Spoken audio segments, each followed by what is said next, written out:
that's quite a common phrase. Do you want to be right or do you want to be happy? Yes, I can't remember which psychologist particularly invented it, let's say, but it is very true that we often, when we're nervous and when we're fearful, we want to be right, and it makes the other person sometimes feel that there's a degree of hate or that someone doesn't love you anymore, but in fact really the opposite of fear is love, and the opposite of love is fear. So when one is fearful in a relationship, one sometimes comes across as being incredibly controlling and projecting things onto somebody, when in fact they do love that person very much, but they find it very difficult to express the feelings because they feel unsafe.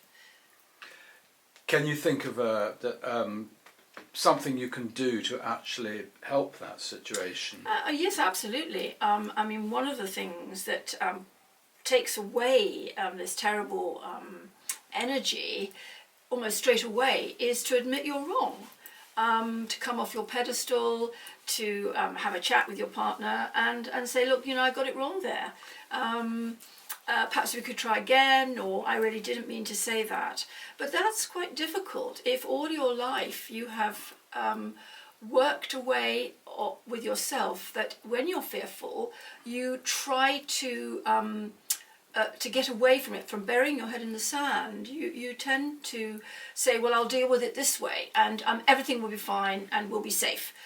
So are you suggesting that perhaps sometimes it's necessary to say, well, I was wrong, when actually inside you probably still think that you maybe were right, but for the benefit of the situation, you need to be able to take the blame for it, if you like? I think that's right, but I actually feel deep down you probably sometimes think you are wrong, but the need is so great to appear right, and for the other person to believe that you're right, because you feel that if you upset them and you disappoint them, you will not be enough. And that is not true. If someone loves you and cares for you, they love you for your faults as well as your amazingness.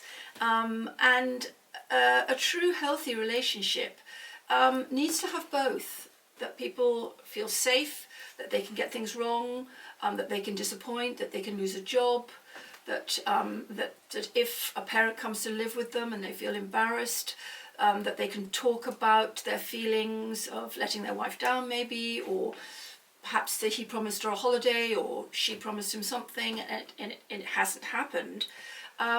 It's not the end of the world. So I suppose if throughout your relationship you haven't really been in the habit of talking about these things, of sort of getting your fears and worries out there, then it's maybe quite difficult to start doing it. Have you got any? I think it's very difficult to get the comprehension to understand from the beginning that we are more lovable and we are more loved than we are not. From the kind of Victorian times, it's been put upon us to sacrifice ourselves, to do things for our partners in close relationships which we think are loving. But doing that, it prevents us from actually being ourselves, from loving ourselves in many ways. And really, people are beginning to understand that if you don't love yourself, it's very difficult to love anyone else. And that may seem selfish.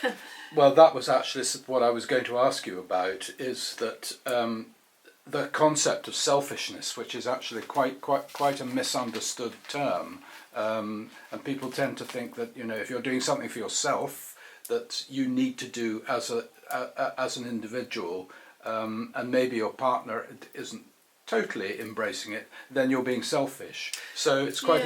Would you say it's quite a fine line, or?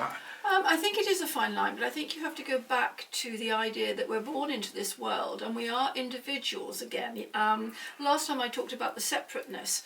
And it is important that if you love someone, they should be free to be themselves, and then their purpose in life develops alongside that, and you can celebrate each other's purpose. I mean, the purposes may be very different, but if you enable somebody to be the best they can, and you talk and you have moments of togetherness discussing your difficulties and how you might find that more difficult, rather than just sacrificing blindly and expecting the other one to see what you're doing, what you don't know is whether they want that or not. I mean, you may not have needed to have sacrificed. They might have preferred you to just be yourself, and they probably would in the end of the day, because then you would be more natural with them.